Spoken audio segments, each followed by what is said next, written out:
আসসালামু আলাইকুম প্রিয় ভিউয়ার্স, কেমন আছেন সবাই? আশা করছি যে যেখান থেকে দেখছেন খুবই ভালো আছেন। ইউকেতে আবারও প্রচণ্ড গরম পড়েছে, ফ্যান চলছে এইদিকে। তা আজকে আমি কোন ভিডিওতে আপনাদের করা কমেন্টসের রিপ্লাই দিচ্ছি? This one. যে দুটো প্রশ্ন আমার মনে বেশি দাগ কেটেছে বা আমার মনে হয়েছে যে এইটার একটা ভিডিও বানিয়ে আপলোড দেওয়া উচিত, তো আমি সেইটাই করছি। স্পিরিচুয়ালিটি, আপনি লিখেছেন এজ 45 হলেই কলাজেন কমে যায়, মুখের স্কিনের ব্ল্যাক স্পট হয়ে যায়, কি করে সেগুলো যাবে আপু? এজ 45 থেকে স্কিনের কলাজেন চলে যায় না এবং ব্ল্যাক স্পট হওয়া শুরু হয় না।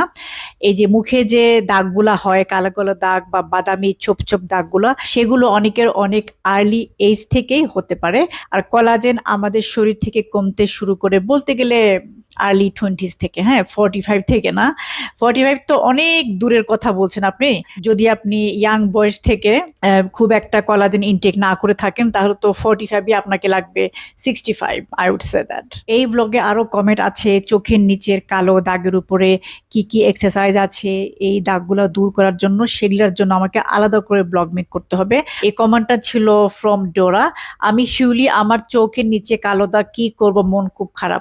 তো শিউলি আপু, আমি আপনার জন্য এবং আপনার মতো অনেকেই যারা এই প্রবলেমে মানে ভুগছেন বা সাফার করছেন তাদের জন্য আলাদা ভিডিও ইনশাল্লাহ মেক করব, একটু অপেক্ষা করতে হবে। তো আজকের টপিক হচ্ছে মুখে আমাদের কেন একটা সার্টেন এইজে ব্ল্যাক স্পট বা বাদামি রকমের ছোপ ছোপ দাগ হওয়া শুরু হয়। স্কিনে ছোপ ছোপ দাগের প্রবলেমটা আমারও হয়েছিল, শেষে আমি অনেক রিসার্চ করে সলিউশন বের করেছি। আসলে আগে আমি কজটা ভালো করে জেনেছি, বুঝেছি, তারপরে ট্রিটমেন্ট করেছি। এখানে আমি আপনাকে লেজার ট্রিটমেন্ট বা এই মেডিসিন সেই মেডিসিন এগুলো খেতে বলবো না। লেজার ট্রিটমেন্ট বলেন বা কোনো যদি মেডিকেশন ইনটেক করেন, সেগুলোর কিন্তু অনেক সাইড এফেক্ট আছে, তো এগুলো না করাই ভালো। আগে বুঝতে হবে আমাদের যে কেন এই কালো ছোপ ছোপ দাগ হয়, আর বয়স হলেই যে আপনার এই কালো ছোপ ছোপ দাগ হবে, ম্যান অর উইমেন, এটা কিন্তু ট্রু না। আরেকজন আপু আমার ব্যাক সাইডটা নিচে নেমে যাচ্ছে, সুন্দর শেপ হওয়ার জন্য একটা ভিডিও বানান প্লিজ। আমার মনে হয় অলরেডি আপনাকে একটা আমি প্রপার ব্যায়ামের একটা ব্লগের লিংক অলরেডি দিয়ে দিয়েছি। আপনি ওই ভিডিওটা ভালো করে ফলো করবেন এবং রেগুলারলি করতে হবে, ছেড়ে দিলে হবে না। আচ্ছা, আরেকটা ব্যাপার, আমি জানি আমার এই আউটফিট দেখে অনেকেই কমেন্ট করবেন, where you got this from? I got it from Khadi. এটা খাদির লেটেস্ট কালেকশন। এটার সাথে কোনো ওড়না আসে না, ইটস এ 2 পিস সেট। এই জামার ফুল ভিউর উপরে একটা ইউটিউব শর্টস ভিডিও আপলোড দেওয়া আছে, খুঁজে দেখে নেবেন। আমরা সবসময় শুনে আসছি যে এইজিং স্পটগুলা যখন এজ হয়ে যায়, বয়স বাড়তে থাকে, তখন এগুলো হয়। So it's normal, it's not. আমরা আবার এটাও মনে করি যে বেশি রোদের নিচে হাঁটাহাঁটি করার কারণে বা থাকার কারণে এই ব্ল্যাক স্পটগুলো হয়।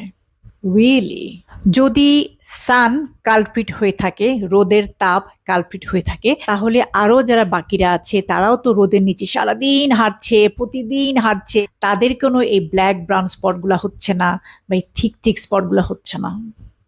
শুধু আপনার কেন, শুধু আমার কেন, শুধু কিছু মানুষের কেন? যাদের বয়স হয়ে গিয়েছে তাদের সবার স্কিনে কেন এই প্রবলেমটা হয় না? আমি তো অনেক ইয়াং মানুষকেও দেখেছি তাদের মুখে ছোপ ছোপ দাগ, ব্রাউন ব্ল্যাক ছোপ ছোপ দাগ, as young age 20। Yes, I have seen it. এইগুলাকে বলে হাইপার পিগমেন্টেশন। এখন যদি আপনি গুগল করেন হাইপার পিগমেন্টেশন, ওখানে নানান রকমের ক্রিম আসবে, নানান রকমের লেজার ট্রিটমেন্ট আসবে। ওরা শুধু উপর দিয়ে অনেক কিছু লাগানোর, অনেক রকমের ট্রিটমেন্টের কথা বলবে, কিন্তু ভেতর থেকে কিভাবে এই প্রবলেমটা এটা আপনি সলভ করবেন সেটা কিন্তু কেউ বলবে না। নানান ভিডিও টিডিও দেখে আপনি চলে গেলেন লেজার ট্রিটমেন্টে, এই ক্রিম সেই ক্রিম অ্যাপ্লাই করতে, কিন্তু আপনার প্রবলেম সলভ হয় না। যখনই আপনি ক্রিম অ্যাপ্লাই করা বন্ধ করে দিবেন বা লেজার ট্রিটমেন্ট করা অফ করে দিবেন, আবার এগুলি ব্যাক করে। আমাদের স্কিনে কি আছে? মেলানিন।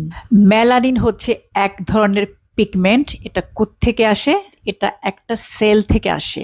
এই সেলটার নাম হচ্ছে মেলানোসাইট। এই মেলানোসাইট পিগমেন্ট হচ্ছে এক ধরনের ছাতা বা আমব্রেলা। আমাদের স্কিনকে কি থেকে প্রোটেক্ট করে? আল্ট্রাভায়োলেট লাইট, যেটা আমরা সান থেকে পেয়ে থাকি। তো মেলানিন হচ্ছে বেসিক্যালি আমাদের স্কিনকে প্রোটেক্ট করে। আমরা যখন সানবাথ করি তখন অনেকক্ষণ রোদের নিচে থাকার কারণে আমাদের স্কিনের কালারটা চেঞ্জ হয়ে যায়, হয় না? তো সেটাও কিন্তু এক ধরনের প্রোটেকশন। আপনি আমি এই যে আমাদের স্কিনে ছোপ ছোপ দাগ, কালো বাদামি, এগুলা নিয়ে এত চিন্তায় থাকি, আল্লাহ কি হয়েছে আমার স্কিনে, কিন্তু এগুলা কিন্তু হয়েছে আমাদের স্কিনটাকে প্রোটেকশন দেওয়ার জন্য। আমি জানি অলরেডি এগুলো শুনে আপনারা ওয়ারিড হয়ে গিয়েছেন, কি বলে এই ছোপ ছোপ দাগগুলা, কালো বাদামি দাগগুলা নাকি আমাদের জন্য ভালো। প্রবলেম কিন্তু মেলানিন না, প্রবলেম হচ্ছে uneven melanin production. That means এই যে ছোপ ছোপ দাগগুলা হচ্ছে, এই দাগগুলা কিন্তু ইভেনলি হচ্ছে না, মানে পুরো স্কিন কালারটা সেম হচ্ছে না। এইখানে কিছু দাগ, এইখানে কিছু দাগ, কালো হতে পারে, বাদামি হতে পারে। যদি এগুলো ইভেনলি হতো, মানে মিশে যেত সমানভাবে, তাহলে কিন্তু দেখতে অত খারাপ লাগতো না। কিন্তু ছোপ ছোপ দাগের কারণে দেখতে খারাপ লাগে, আমরা ওয়ারিড হয়ে যাই, কি হয়েছে আমার স্কিনের মধ্যে। মানুষজন জিজ্ঞেস করে, আপনার স্কিনে এসব কিসের দাগ, এসব ছোপ ছোপ দাগগুলো কিসের? এগুলা কোনো খারাপ দাগ না, এগুলা আপনার স্কিনটাকে প্রোটেক্ট করছে, যেটা আমরা সবাই জানি না। তো আনইভেন দাগগুলো হচ্ছে আনইভেন মেলানিন প্রোডাকশন। আপনারা অনেকেই হয়তো কনফিউজ হয়ে যাচ্ছেন আমার কথা শুনে, কিন্তু মনোযোগ দিয়ে শুনেন, ধীরে ধীরে বুঝতে পারবেন। আপনারা কখনো অক্সিডেটিভ স্ট্রেসের কথা শুনেছেন? এটা কি? তার মানে হচ্ছে আমাদের শরীরের ভেতরে টু মাচ অক্সিডেশন, মানে হচ্ছে কোনো কিছু রাস্টি হয়ে যাওয়া। ওই যে আমরা অক্সিডাইজড জুয়েলারি কিনি না, একটু রাস্টি রাস্টি। আমাদের স্কিনে অক্সিডেটিভ স্ট্রেসের রেজাল্টটা এত খারাপভাবে হচ্ছে কেন, দাগগুলো কেন হচ্ছে? অক্সিডেটিভ স্ট্রেস কন্ট্রোল করে গ্লুটাথায়ন। গ্লুটাথায়ন থাকতে হবে দুইটা কারণের কারণে।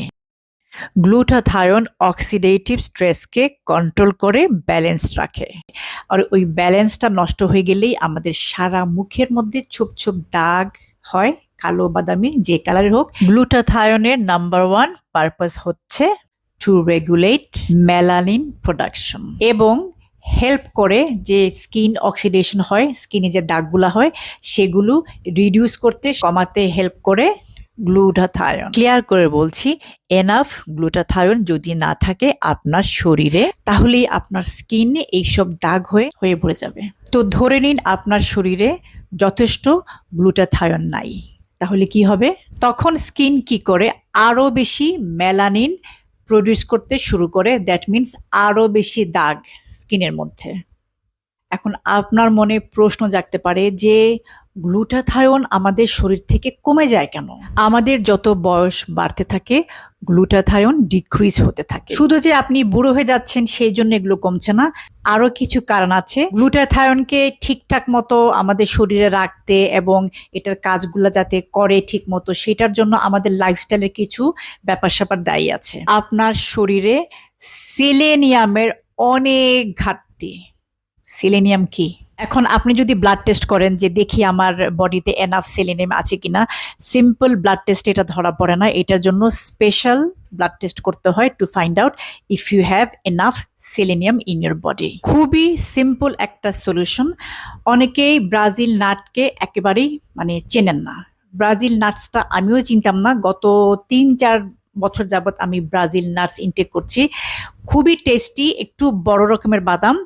তো দিনে আমি 2টা করে ব্রাজিল নাটস খাই, আমি খাই, আমার হাজবেন্ড খাই। 2টা করে যদি এভরিডে আপনি Brazil nuts Khan, that is more than enough your daily intake of selenium. তো আমরা কিভাবে আরো বেশি গ্লুটাথিয়ন মেক করতে পারি আমাদের বডিতে, যাতে মেলানিনের মাত্রাটা বাড়লো এটাকে কন্ট্রোল করতে পারে, যাতে এই দাগগুলা আমাদের স্কিনে না হয়। যদি চান আপনার শরীরে আরো বেশি গ্লুটাথায়ন প্রোডাকশন হোক, তাহলে আমাদের প্রোটিন খাওয়ার মাত্রাটা বাড়িয়ে দিতে হবে। যারা ভেজিটেরিয়ান, মাছ মাংস খান না, ছোপ ছোপ দাগের প্রবলেমটা অনেক অনেক বেশি হয়। তো কি করতে হবে? More high quality animal protein, for example eggs, fish, meat and also collagen. চিকেনের উপরে যে স্কিন আছে, ফিশের উপরে যে স্কিন আছে, সেগুলো কখনোই ফেলে দিবেন না, দয়া করে খাবেন। এগুলো যদি খেতে না পারেন, then you need to intake high quality collagen powder. Collagen powder intake করলে শুধু যে আপনার জয়েন্ট, স্কিন সুন্দর হবে, ভালো হবে, টেকসই হবে তা না, কিন্তু গ্লুটাথায়নের মাত্রাটাও কিন্তু কোলাজেন বাড়িয়ে দিবে। তারপরে কি হবে? এই দাগগুলা ধীরে ধীরে ধীরে ধীরে চলে যাবে, ফেড হয়ে যাবে। 2-3 মাস লাগতে পারে। ক্রনিক স্ট্রেস, এইটাও কিন্তু আমাদের শরীরের গ্লুটাথায়ন কমাতে অনেক হেল্প করে। গ্লুটাথায়ন অনেক বেশি দরকার হয়ে যায় যখন আপনি স্ট্রেসের মধ্যে থাকবেন। শুধু যে মেন্টাল স্ট্রেস তা না, ফিজিক্যাল স্ট্রেসও। যারা অতিরিক্ত এক্সারসাইজ করেন তাদেরও কিন্তু মানে তাদের শরীরের ভেতরেও গ্লুটাথায়নের ঘাটতিটা দেখা দেয় খুব দ্রুত। ঘুম কম হলেও গ্লুটাথায়নের মাত্রাটা কমতে থাকে। অতিরিক্ত চিনি, আটা, ময়দা, junk food, fry food, fast food যারা খান তাদের শরীরে খুব দ্রুত এই জিনিসটা কি জানি গ্লুটাথায়নের মাত্রাটা দ্রুত কমতে থাকে। আপনার স্কিনে অনেক ইয়াং বয়সী নানান রকমের ছোপ ছোপ দাগ দেখা দেয়। আচ্ছা, কপার কি সবাই তো জানেন। কপার, COPPER, এটা হচ্ছে একটা মিনারেল।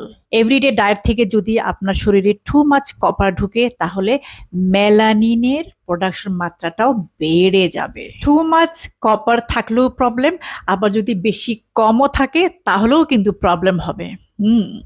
কপার অ্যান্ড জিঙ্ক একসাথে কাজ করলে ভালো হয়, কারণ জিঙ্কের পরিমাণটা যদি একটু বাড়তি থাকে তাহলে it will help copper not to produce too much melanin. কোন কোন খাবারে জিঙ্ক অ্যান্ড কপার টুগেদার আছে? Number 1, oysters, beef liver, crab. Plant based খাবার থেকে জিঙ্ক অ্যান্ড কপার চান তাহলে সেগুলো হচ্ছে nuts and seeds, for example cashews, sunflower seeds and sesame seeds supply solid level of both minerals which are zinc and copper. আমি প্রতিদিন cashews, sunflower seeds, sesame seeds, chia seed এবং flax seeds এর সাথে পানিতে ভিজিয়ে রাখি every night and I have this every day. ডাক্তারকে visit দিয়ে দিয়ে হাজার হাজার টাকা খরচ করছেন, ওইগুলোতে খরচ না করে এইগুলাতে খরচ করেন, কাজ হবে। গ্লুটাথায়নের মাত্রাটা ঠিকঠাক মতো থাকলে পরে আপনার মেলানিন প্রোডাকশনটাও ব্যালেন্স থাকবে, এই যে ছোপ ছোপ দাগগুলোও কমে আসবে বা হবেই না, বা ধীরে ধীরে ফেড হয়ে যাবে। সবকিছুর মূল হচ্ছে আমরা কি খাচ্ছি। যাদের এই দাগগুলো এখনো হয় নাই তাদের যে হবে না তা না, হতে পারে। তো এখন থেকেই প্রিপেয়ার করেন নিজেকে যাতে ভবিষ্যতে এগুলো না হয়। আপনারা প্রত্যেকে ওই ধারণা থেকে বের হয়ে আসেন যে এগুলো বয়স হলে পরে হয় স্কিনের দাগগুলো। সায়েন্স সেইটাই বলে যে বয়সের সাথে এটার কোনো রিলেশন নাই। প্রিয় ভিউয়ার্স, আমি যথাসাধ্য চেষ্টা করেছি যতটা সম্ভব সিম্পল ভাবে বলতে। আরেকটা কথা আপনাদের সবাইকে বলি, there is no shortcut for anything. সব কিছুর জন্য পরিশ্রম করতে হয়।